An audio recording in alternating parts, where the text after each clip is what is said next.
With what happened at Fukushima in Japan, as well as other nuclear accidents, Chernobyl and others, um, you know, I don't feel as confident as I used to about the safety of nuclear energy. But the track record of failure goes back even further. I found this article in a 1961 magazine, and I'd like to share it with you. And the article is called "The Atomic Accident That Couldn't Happen." A blue flash of light lit up the circular room. There was an explosive concussion. From the atomic reactor gone berserk, metal pieces whizzed through the air. Death came to 2 men, and a third was mortally injured. That happened last January 3rd at the National Reactor Testing Station, a 900 square mile expanse of sagebrush-covered Idaho desert. The immediate scene was the 350-foot square test site of stationary low-power reactor number 1, a modest-sized prototype of a military A-power plants to furnish electricity and heat for remote Arctic radar outposts.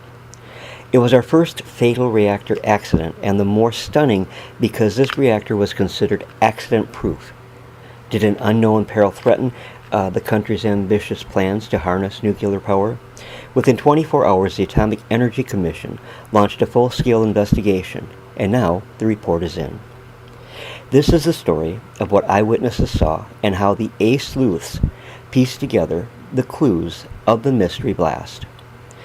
At 4 p.m. on Tuesday, January 3rd, 1961, there 3 young military men came on duty at the SL-1 plant. They would be alone in it until midnight. All in their 20s, all qualified to operate the reactor. They were John A. Burns, Army Specialist 5th Class, Richard L. McKinley, Army Specialist 4th Class, and Richard C. Legg, Navy Construction Electrician 1st Class. Just what they had to do was important because it led to the accident. The reactor had been shut down, for one thing, to insert power measuring wires through the ports in its top. To open the ports, Tuesday's early morning crew had disassembled the driving gear of the control rods. The daytime 8 to 4 shift had put in the 3 wires. Now Burns, McKinley, and Legg were to reassemble the control rod device or drives so that the reactor could start the next day again. In the reactor room ceiling above the busy crew was an automatic trouble detecting device wired into the NRTS alarm system. A fire, an explosion, or escaping radioactivity would set it off immediately. At 9:01 p.m., the alarm sounded eerily in NRTS, Fire and Security Headquarters. 6 AEC firemen, an assistant fire chief, and a security patrolman raced the 8 miles to the scene in a fire truck and 2 cars. They got there at 9:10, donning breathing masks, carrying radiation meters. They entered the gates. Beyond 2 nearer structures loomed the tank-like reactor building, a windowless steel cylinder 48 feet tall, gaunt, still outwardly unharmed. Toward it, the firemen tramped through the administration building and then the support facilities building, which housed the reactor's remote control room. No fire, no smoke, and no one there. From the support building, a short passage led to the foot of an enclosed stairway, which ascended the outside of the reactor building to its reactor room. In the passage, the firemen stopped as excessive radioactivity kicked over their meter needles. Reinforcements appeared. Health physicists from the materials testing range, or reactor site 11 miles away, which Phillips Petroleum Company operated for AEC. 2 who arrived at 9:36 already in protective coveralls reached the top of the stairs and the reactor room door. There, their needles swung to the top of its reading, 500 roentgens an hour, enough hours to kill an average man in an hour's exposure. Inside, it would be even hotter. They peeked in, saw no one, Hastily they retreated. Over NRTS radio network went the grim announcement, Class I disaster. And what happened to the SL crew? A check by radio dashed hope that they might be at another site. The 3 men must be inside the reactor building. More help was on the way, but it had further to come. No one lives at NRTS. Its daytime people were home. Most of them were in Idaho Falls, 41 miles away. So were the AEC's Idaho Operations Office and the SL-1 headquarters of Combustion Engineering Incorporated, which operated the reactor for the AEC and the Army.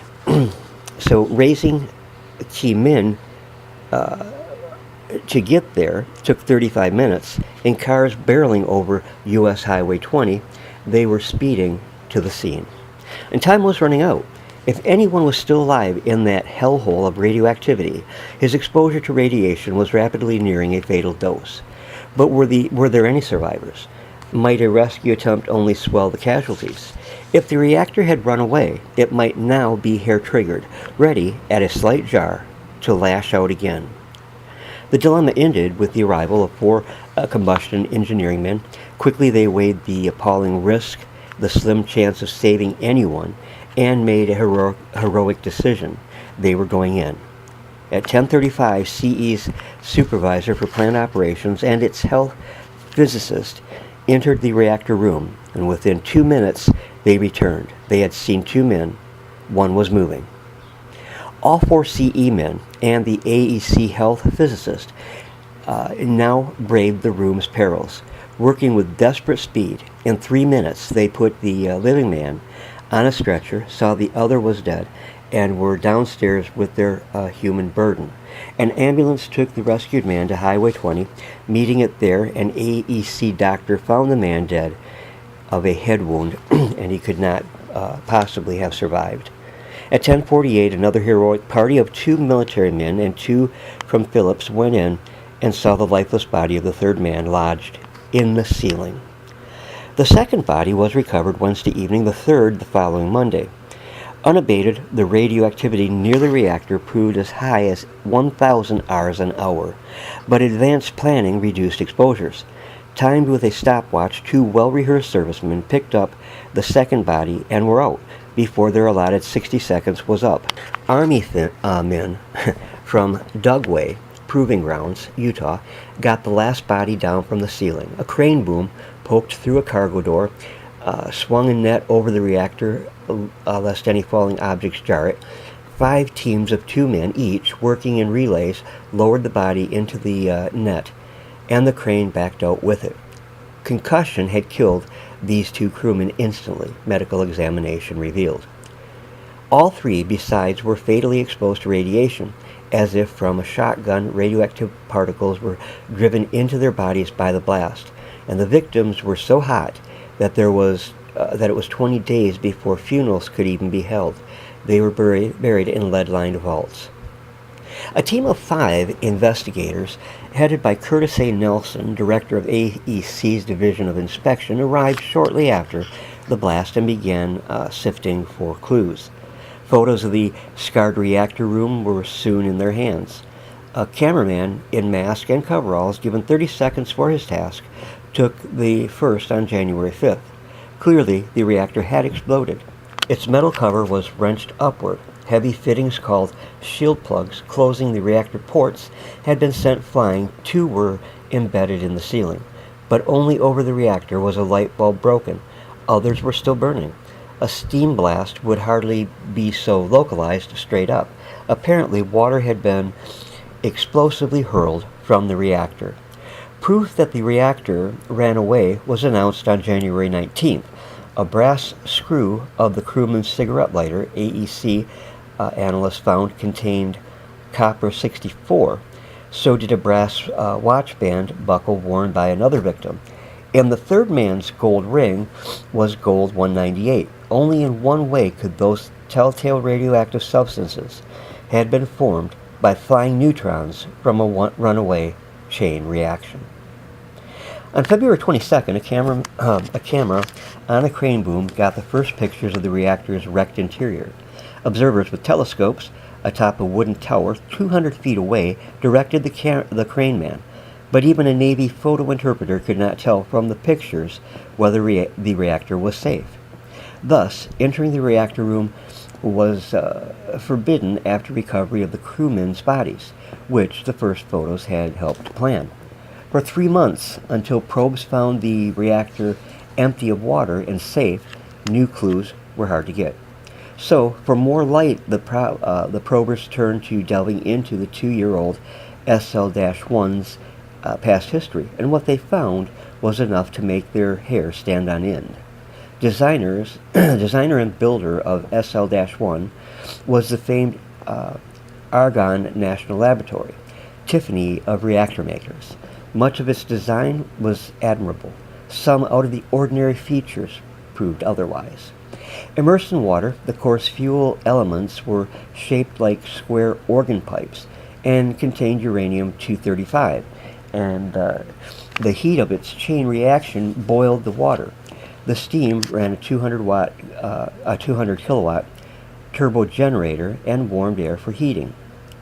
5 motor-driven cadmium control rods regulated this atomic boiler.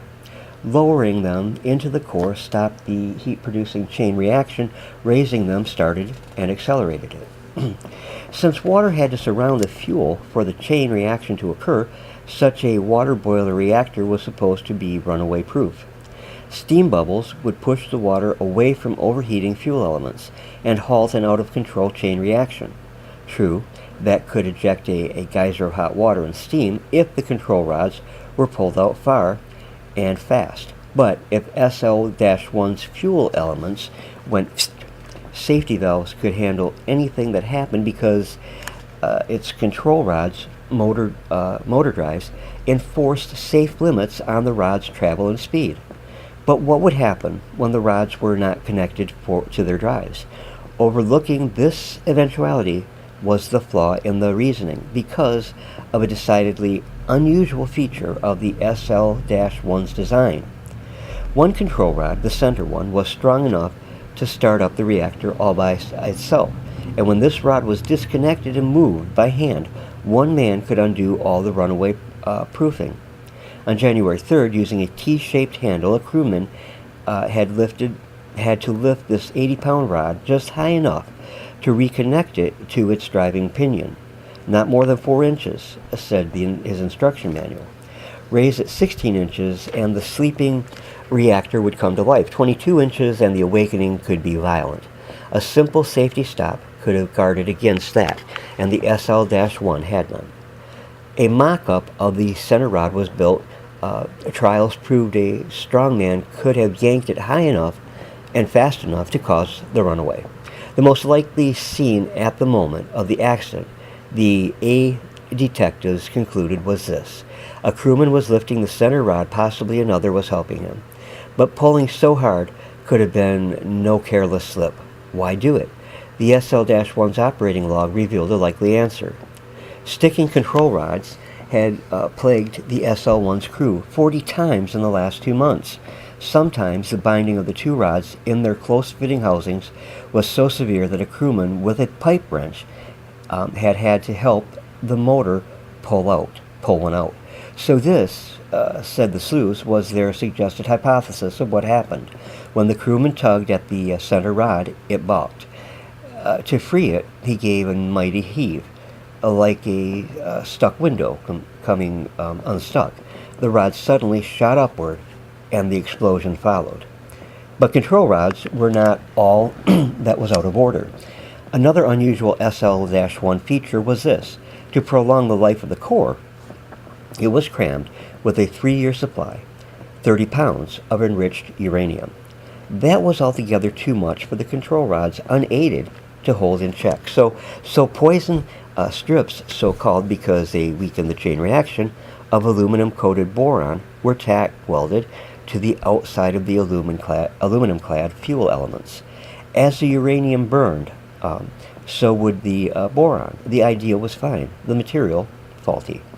The brittle strips warped, cracked, shed fragments bowing out. They jammed fuel elements and must have squeezed the control rod housings too, which may have caused the sticking. In pulling out the fuel elements forcibly for inspection, their poison strips were shattered, some ripped off entirely. Ominously sinking control rod settings warned the SL-1's margin of safety was dwindling. To replace the decrepit core, a new one of different design and make was ordered for spring of 1961, just a few months too late, as it turned out. No one knows how much boron the SL-1 shed during its last shutdown from December 23rd to January 3rd. The estimate that the center control rod had to be lifted 22 inches to cause a runaway was based on control rod settings when the reactor was last running. If much boron fell off after that, the distance of death could have been even less, somewhere between 4 and 22 inches. And that would have made it easier for the accident to happen, with or without the complication of a sticking control rod. Which of SL-1's faults contributed most to the accident may never be known, but the mystery of what could have caused it was solved. What probably happened was vividly pictured. Many said the report of the Nelson Board of Probers, the designer for failing to provide a safety stop or test the boron strips adequately, probably not defensible. The operator, a prudent one, would have shut down the SL-1s as unsafe. It should have, CE agreed. That was the major one of the number of misjudgments. The AEC, too, said its own probers, why did it let the SL-1 go on running? Astonishingly, its Washington headquarters were unaware of how serious the SL-1's defects were. Even its Idaho office was poorly informed. Liaison had been faulty among the groups at NRTS and between Idaho and Washington. Horrified by the SL-1's blot on its outstanding safety record, the AEC set in motion a huge-scale safety survey of all reactors. Just one other was found, a military one in Greenland, that could be started with a single control rod. Once a safety stop was installed. While all was well with the rest, safety and reporting procedures got tightened up. Lastly, the AEC will disassemble the wrecked SL-1 for any further clues. That may take well into 1962. Radioactivity, though down to 100 Rs an hour by last June, will be too high for months to work there. Probably remote control mechanical arms must do the job. Experts doubt much more will be learned, but the accident's victims will not have died in vain for lack of any possible effort to profit by its lessons.